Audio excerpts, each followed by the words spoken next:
The boardroom buzzed with low murmurs as I stood near the glass wall, overlooking the London skyline. My hands trembled slightly, though I masked it well behind a composed posture. Today wasn't just another meeting. Today was the beginning of everything. My father sat confidently at the boardroom table, his tailored navy suit pressed to perfection, silver hair swept back as always. He wore the look of a man who had always been right, who had always won. Next to him was my brother Oliver, smirking as though he already knew the outcome. In their eyes, I was still the girl they left behind. Our chairman, Mr. Harrington, a man known across the city for his shrewd business instincts, stood up and gently tapped a silver spoon against his crystal glass. The room fell into silence. "Ladies and gentlemen," he began, "today marks the beginning of a new chapter for Harrington and Gray. A transition in ownership has been approved by the board." My father leaned forward ever so slightly, his eyes sparkling. He liked new chapters when he was writing them. Mr. Harrington paused, then turned to me. "I'm proud to introduce the new owner of this company. Congratulations, Amelia." I stepped forward. My father's smirk froze. Oliver blinked in disbelief. The silence in the room was deafening. For a heartbeat, no one moved. "You?" My father's voice was low, incredulous. "You're joking." "No," I replied, meeting his gaze. "This is real." His knuckles turned white as he gripped the edge of the table, eyes scanning the room for someone, anyone, to object. But no one did. "You think you can just—" "I don't think," I cut in. "I know." There was a flicker in his eyes. Not rage. Not even confusion. But something new. Fear. He sat back, the first crack in the image of the man who had never lost control. I stood taller. This was only the beginning. Rain whispered against the window panes of my office, high above the bustle of Canary Wharf. It had been 3 days since the announcement, and the tension within Harrington and Gray was as thick as the London fog. Some employees avoided my gaze. Others greeted me with cautious politeness. The rest, mostly those loyal to my father, watched and waited, expecting me to fail. I understood them. After all, I hadn't climbed the corporate ladder like most. I didn't have an MBA from Oxford. I didn't spend my 20s schmoozing partners or charming clients. I had spent those years building a tech consultancy from scratch. From a damp studio flat in Peckham, I turned my passion for data systems into one of the most sought-after analytics firms in the UK. And now, that firm had bought a majority stake in Harrington and Gray. Still, people only saw what they wanted to see. To them, I was the girl who walked away. The daughter who'd left her family name behind. The one with soft hands and no scars. My assistant, Lydia, entered the room quietly. "Your father and Oliver are in meeting room 2, she said. "You asked to be notified." "Thank you." I stood, smoothing my blazer. As I walked down the corridor, memories of this building returned. I had come here often as a child, trailing behind my father's imposing stride. He had once introduced me to his colleagues as the quiet one. Not the smart one, not the future, just quiet. Invisible. Not anymore. When I entered the meeting room, my father and Oliver turned as one. There was no warmth in their eyes. "Amelia," my father said, voice like granite. "We need to talk." Then talk. He exchanged a glance with Oliver before leaning forward. "This company doesn't run on spreadsheets and apps. It runs on reputation, relationships, and experience." I took the seat opposite them, my expression unreadable. "You've had all that, haven't you?" And yet the firm was circling the drain until I stepped in. Oliver scoffed. "You think this is your playground? You don't understand legacy." "No," I said softly. "I understand damage. I understand profit loss, and data breaches, and toxic management. That's the legacy I've inherited." My father's jaw clenched. "We built this." "No," I replied. "You inherited it. Then nearly destroyed it." Silence stretched. Then Oliver leaned back, smirking. "Let's see how long you last." "Long enough to clean up your mess." His smirk faltered. Before they could respond, I stood. "This meeting is over. You're welcome to stay on, as long as you play by the rules." I left them there, stunned, the door clicking softly behind me. I didn't shake. Not this time. 2 weeks had passed since the confrontation in the meeting room, but the air within Harrington and Gray remained heavy with unspoken resentment. The firm was in transition, and transition bred fear. The old guard watched every decision I made with suspicion, whispering in corners, clinging to the past like a lifeline. But I didn't have time for ghosts. Each morning, I arrived before sunrise, reviewing data, meeting with department heads, restructuring inefficient workflows. I implemented new security protocols, demanded transparency, and opened a confidential channel for whistleblowers. The company's bruises began to show. But healing always starts with the wound. On a cold Thursday morning, I found a sealed brown envelope on my desk. No name. No stamp. Inside, a single sheet of paper, typed neatly. Your father is hiding losses from the board. Check Q2 reports, real and filed. I stared at the note, my pulse quickening. A threat? A warning? A trap? I summoned Lydia. Do you know who left this? She shook her head. It wasn't there when I locked up last night. My mind raced. If the note was true, it meant the rot in the company ran deeper than I thought. That afternoon, I scheduled an audit of all financial records from the past 2 years. I didn't announce it. I didn't consult my father. I brought in an external firm under NDAs and had them work in secret, off-site. Trust was a luxury I couldn't afford. 3 days later, the results came in. My stomach dropped as I read them. Q2 of the previous year had been falsified. Revenues had been inflated. Expenses hidden. Losses swept under neatly formatted graphs. And the approval? Signed by none other than Oliver Winston. He had doctored the books. I called an emergency meeting with the internal board members, excluding my father and Oliver. The expressions in the room were grim as I shared the findings. This could sink the firm, one director said. It already has, I replied. We've just been too proud to admit it. What do we do? I stood slowly. We clean house. But I knew it wouldn't be that easy. Oliver wasn't just a liar. He was cunning.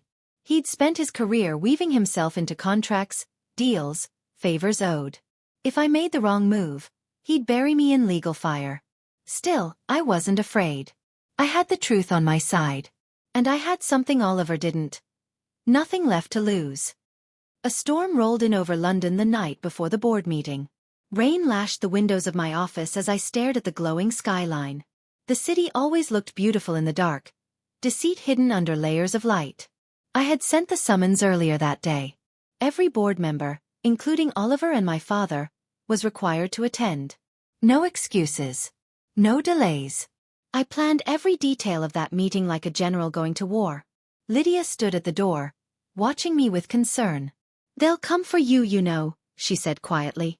Especially if you go public with this. I'm counting on it, I replied, standing. Let them come.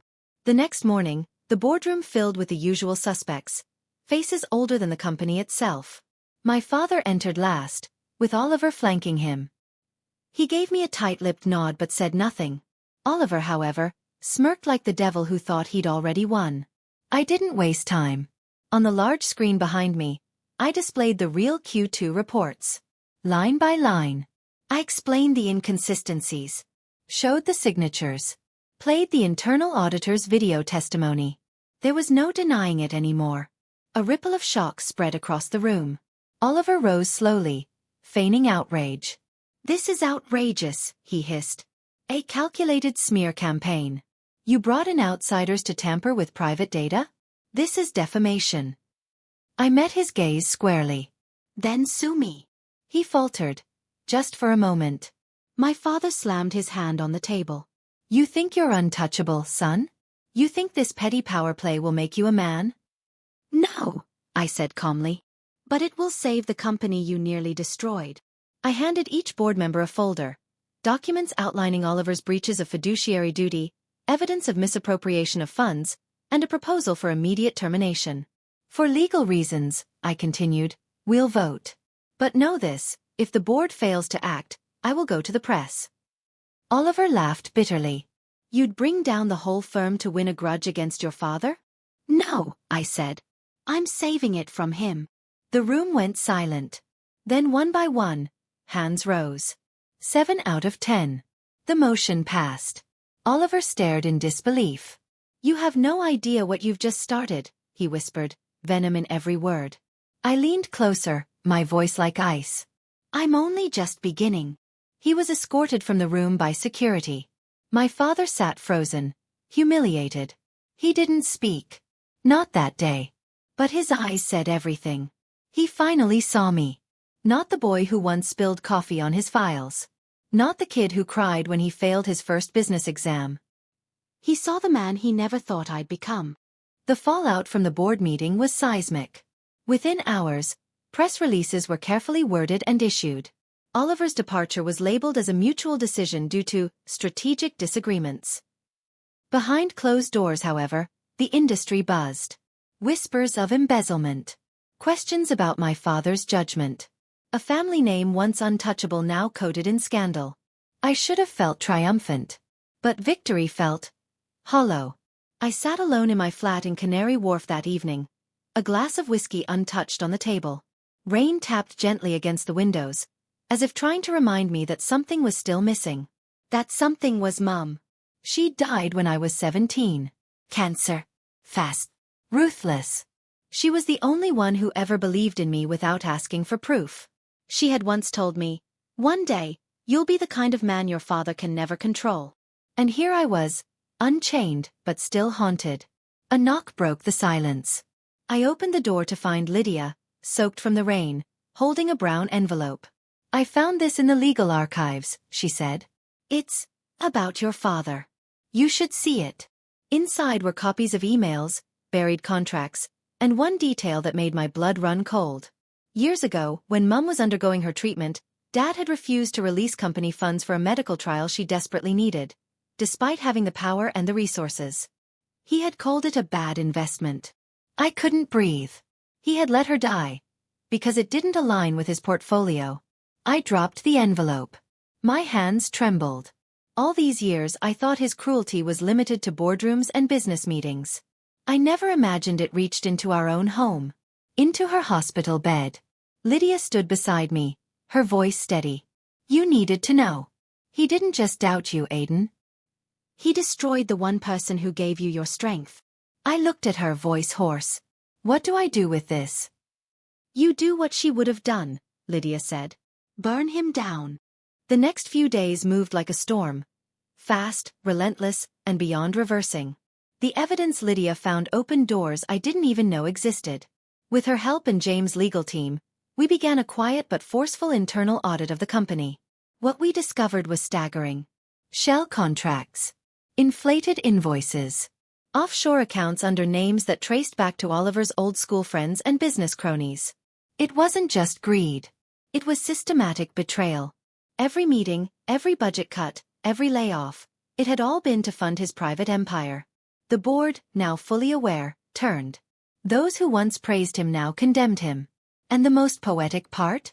The man who raised me to believe power was everything had lost it all without realizing when. I didn't confront him at the office. No, I waited. I waited until Sunday. St. James's Park. Our old spot. A place he'd taken me to when I was young, before I learned what kind of man he truly was. He arrived on time, perhaps out of habit, perhaps out of arrogance. He sat across the bench from me, silent for a long while. You think you've won, he finally said, voice thin. I kept my eyes on the pond ahead, watching the ducks glide peacefully, unaware of the war between father and son playing out behind them. No, I replied calmly. This isn't about winning. This is about truth. He laughed bitterly. Truth doesn't matter. Perception does. And you've tainted mine. I turned to face him. You did that yourself. You let Mum die. You stole from the people who trusted you. You buried your own son's potential under your ego. His jaw tightened. But for once, he didn't deny it. You'll burn bridges you can't rebuild, Aiden. I'd rather burn them than cross the same ones that led to you. He stood up, adjusting his coat, the way he always did before ending a conversation. But this time, there was no final word. No parting insult. Just silence. I watched him walk away, a powerful man reduced to a silhouette fading into gray. When I returned home, a notification blinked on my phone. The board had appointed me as interim CEO, effective immediately. The decision was unanimous. And just like that, the son who once cowered in the shadow of his father had stepped into the light. But the story wasn't over yet. Because power reveals more enemies than weakness ever could. Becoming CEO should have felt like victory, but all it brought was vigilance. Every step forward felt like it echoed with footsteps behind me. Lydia warned me early. When you shine, Aiden, shadows grow longer. She was right. Emails from anonymous senders started flooding my inbox. Threats disguised as concerns. Cryptic messages warning me to step down while you still can. At first, I dismissed them. Then my flat was broken into. Nothing was stolen, only rearranged. A whiskey glass placed exactly where I never left one. My bathroom mirror steamed with a single word the next morning. Traitor. James insisted I take security detail. I hated it, but relented. The more we investigated, the clearer it became. Oliver may have been dethroned, but the web of his influence still clung to every corner of the company. There were people who'd benefited from his corruption. People who knew that if I kept digging, their secrets would surface too. People who would rather destroy me than let me succeed. One evening, after an exhausting meeting with the legal team, I returned to my flat only to find someone waiting in the hallway. He wasn't threatening, just tired. Mid-50s, worn suit, eyes hollow. I used to be your father's fixer, he said before I could ask. Now I want to help you. I didn't trust him. But I listened. His name was Harold. He showed me a flash drive, encrypted files, hidden correspondences, illegal transfers. Things even we hadn't uncovered. He didn't want money. He wanted immunity. He left me to rot. Aiden. I was loyal for 30 years. And the moment I slipped up, he had me blacklisted. No job. No pension. My daughter had to drop out of uni. I took the flash drive. Why now? Harold's eyes darkened. Because your father isn't finished. I leaned back, pulse rising. He's planning something? Not just him, Harold whispered. There's a network. People who still answer to him. And they've got eyes on you. That night, I realized this wasn't the end of a war. It was just the turning of a page. We were never fighting for power. We were fighting for survival. It was a cold Monday morning when the boardroom turned into a battlefield. My father arrived unannounced, flanked by 2 lawyers and a PR specialist. He walked in like he owned the place, a smirk curling under his graying beard, eyes sweeping the room with calculated disdain. So, he said, his voice smooth like oil on water, this is what you've done with my company. I remained seated. Composed. But inside, my pulse thundered. You mean the company you nearly destroyed? I replied. He chuckled. Always the dramatic one. Then he dropped the bomb. He had secured proxies from several old shareholders, people who owed him favors or feared what he might reveal. With their backing, he was launching a bid to regain control, under the guise of restoring confidence in leadership. It was a coup. Except this time I was ready. I stood up and projected a presentation to the boardroom screen. It wasn't slides or spreadsheets. It was the flash drive. The files Harold had given me. I had verified them all. Illegal accounting, asset siphoning, evidence of employee intimidation. Everyone in this room deserves to know what you've really done, I said. Oliver's face tightened. His eyes flicked to the PR man, who looked ready to bolt. What are you hoping to gain, Aiden? He growled. Nothing, I said. Except the truth. Lydia entered then, accompanied by a solicitor and a police officer. She handed over the documents to the board and nodded solemnly. You're under investigation, Mr. Ashcroft, she announced. The room fell into stunned silence. And in that moment, for the first time, my father looked small. All his wealth, his power, his fear tactics, meant nothing now. Because the truth had teeth. And it bit back harder than he ever imagined. Later that evening, I stood on the roof of the building, watching the city breathe beneath me. Lydia joined me, holding 2 mugs of coffee. You all right? She asked. Getting there, I said. What will you do now? I looked out, thinking of every insult, every setback, every night I believed I wasn't good enough. I'll lead. And this time, not from fear or vengeance, but from vision. The headlines the next day told the world what had happened. Disgraced ex-CEO faces fraud charges. But that was just a headline. What mattered more was what came after. A company that thrived. A team that believed. A man who once was doubted, now defining the future.